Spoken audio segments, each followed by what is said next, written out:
nyanya kama hii naona hii iko na sakas mingi sana Sasa hii itatoa matunda kiasi gani? Imebeba na malisho hii unaensure aje umelisha vizuri hii matunda yote utoke na kitu. Sasa hii nyanya inavanaga, hii nyanya inakuanga kama mtu akiwa na watoto wengi kwa hesabu.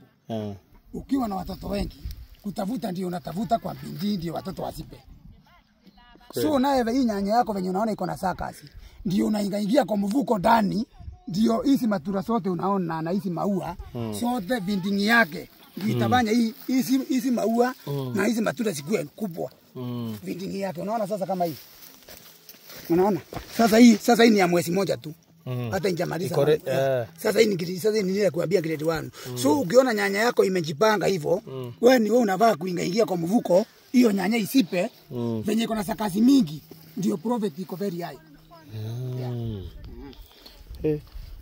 Sawa. Hapo kwa leo umetufunza.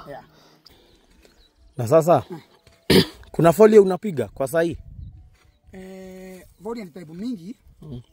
Unaweza ukapiga folio ya fruit flower ama unaweza ukapiga folio ya calcium. Ile folio vai kupiga kabisa nyanya kama inatoa maua ni folio ya matawi. Hiyo folio yote yenye inaweza kuwa ni folio ya matawi yenye sio ya fruit flower, hiyo vai kupiga. Itafanya matawi ikuwe mingi.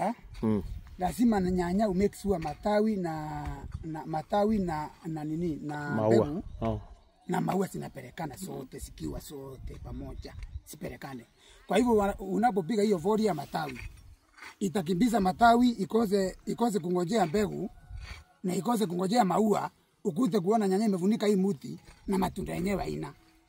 Na sana wakati inaanza kutoa hizi mbegu inavaa ipelekwe pole pole ndio iende ikiweka mbegu.